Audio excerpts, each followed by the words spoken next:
জোড়াসাঁকোতে চলে এসেছি।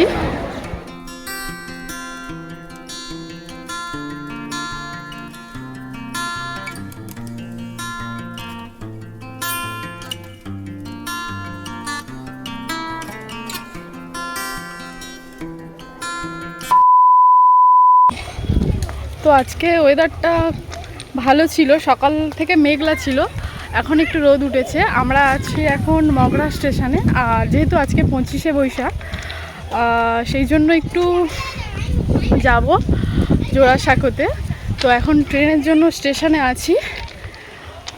তো আমার সাথে আছে, দেখা যাচ্ছে তোকে? তো চলো দেখা হচ্ছে ট্রেনে উঠে। ওয়েদারটা খুব সুন্দর লাগছে আর আমরা এখন ট্রেনের জন্য অপেক্ষা করছি। বেসিক্যালি আমরা যাব নিউ গড়িয়ায়, ওখান থেকে মেট্রো করে যাব যতীন দাস পার্কে। এখন আমি ট্রেনের মধ্যে আছি আর আমার সাথে আছে মাননীয় মহিলাগণ। এই যে আমরা যাচ্ছি 4 জনে। নিউ গড়িয়া স্টেশনে নেমে এখন হাঁটছি মেট্রোর উদ্দেশ্যে। সকালবেলার মেট্রোগুলো সাধারণত একটু বেশি ভিড় হয়, কিন্তু আমরা যাচ্ছিলাম প্রায় 12:30 নাগাদ, সেই জন্য একটু ফাঁকা ছিল। এখন আমরা গিরিশ মেট্রো স্টেশনের বাইরে দাঁড়িয়ে আছি আর এই গলিটা দিয়ে হাঁটবো আমরা 10 মিনিট। ফাইনালি 10 মিনিট হাঁটার পর আমরা এখন জোড়াসাঁকোর ঠিক সামনেই রয়েছি। ওই যে গেট দেখা যাচ্ছে, আর দুপাশে দেখো কত সুন্দর সুন্দর হ্যান্ডমেডের তৈরি বিভিন্ন জিনিস রয়েছে। রবীন্দ্রনাথ ঠাকুরের বিভিন্ন পোর্ট্রেটও দেখছিলাম। রীতিমতো মেলা বসে গেছে রাস্তার দুই পাশে, আর মেন গেটের বাম পাশে অনুষ্ঠানের প্রস্তুতি চলছিল তখনও। চলো ভিতরে প্রবেশ করি। ফাইনালি জোড়াসাঁকোতে চলে এসেছি। ওয়েদারটাও খুব সুন্দর, এখন রোদ উঠেছে।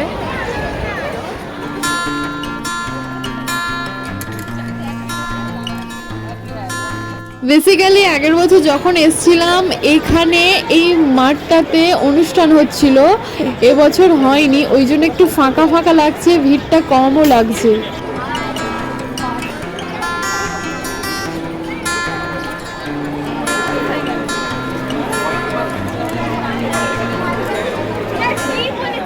আমি এখন আছি ঠাকুর দালানের মধ্যে, আর এই যে প্রবেশ পথ, এখানে অনুষ্ঠান হবে তারই প্রস্তুতি চলছিল।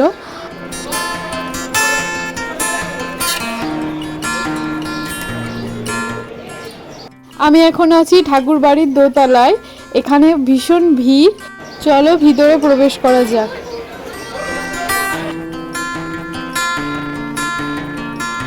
এই যে দেখতে পাচ্ছ রবীন্দ্রনাথ ঠাকুরের শয্যাগৃহ, আর এই যে খাট, ঠাকুর বাড়ির আর সব জিনিসের মতোই এটাও এখনো অক্ষত অবস্থায় রয়ে গেছে।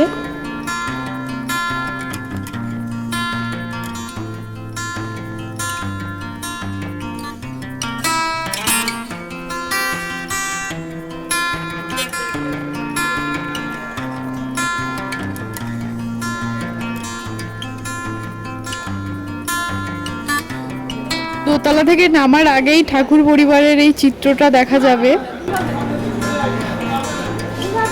আর এটা হলো ঠাকুর পরিবারের আতুর ঘর, পারিবারিক সকলেরই এখানেই জন্ম।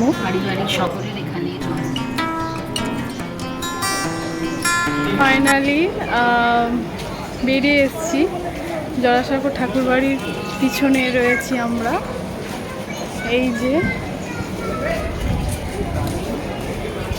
এখান দিয়ে বেরিয়ে এসেছি।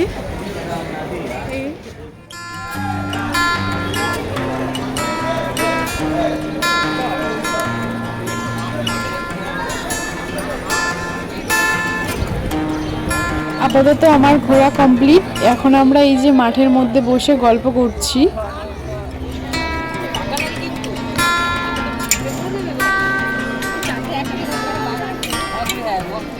তো আজকের মতো সবাইকে টাটা। এখন আমি ঠাকুর বাড়িকে পিছনে ফেলে রেখে বাড়ির দিকে এগিয়ে যাচ্ছি। দেখা হবে আবার নতুন কোনো ভিডিওতে। ততক্ষণ সবাই সাবধানে রেখে সুস্থ থেকে ভালো